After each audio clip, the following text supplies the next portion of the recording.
way back from Milton Keynes, now back home, let the dog out and off to a bowling party with Rowan, who is now the cameraman, and checking in for the actual video for today. This is the one that's going to get me caught up, the double video day. And there was something that kind of I wanted to talk about today that has happened this week, which has been, I had a conversation with one of my mentors who we were talking about kind of something unrelated to speaking, as in the business of speaking, and talking about kind of stories and telling my story, and what it is that makes me who I am and the things that I've done and so on. I don't really talk a huge amount about those things on a regular basis. I said, well, maybe there's a balance between, obviously you don't want to be talking about it all the time because it can get a bit boring, but then there's the not talking about it at all. So maybe I'm swaying a bit too far towards the never talking about it. And I'll talk about things like the ultramarathons, the Ironman, even the ballroom dancing, which I got an immense amount out of, and it was more than just a physical thing, doing the dancing a few years ago. And so anyway, the interesting thing was I thought, well, I'll experiment with this, and I dug out an old blog post that I wrote years ago, maybe 3 years ago, when I did my first 100-mile 24-hour ultramarathon. And I kind of rewrote the blog post, and I wrote a LinkedIn post to go with it, and it was really, what was about now? It was about, yeah, that's it, because it's a 5-mile loop. You just have to keep going out, and you'll come back.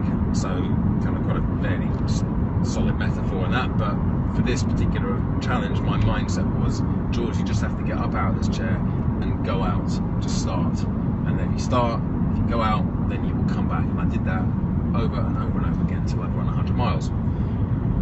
So I put this up in a little link to the blog, and it's been the most, I've had the most traction on that post on LinkedIn than I've had on any other post I've done on LinkedIn. So it did kind of say something to me about how I need to be capitalizing on that, and using some of the stories and some of the things that I've done to not just attract attention and kind of without warrant, but more to make a point, because there are many things I've done that have been less about the physical and more about the mindset, which is exactly what I speak about. And this was the point, really, that when it comes to speaking, when it comes to sharing my message, that one of the things that I've got is that I've got my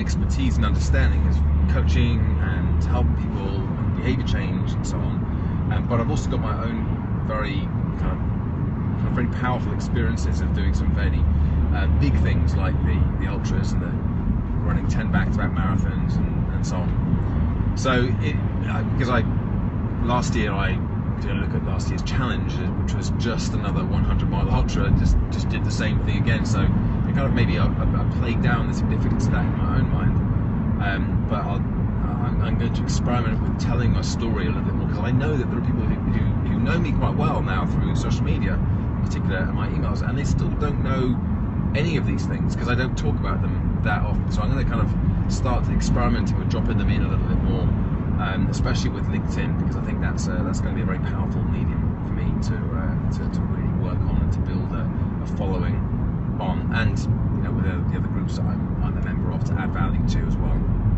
So there we go. That's what I'm up to. That's what's been on my mind this week. And after bowling tonight, get back home, have some dinner, and then I'll have another chance to sit down and get planning for the week to come. Speak to you tomorrow.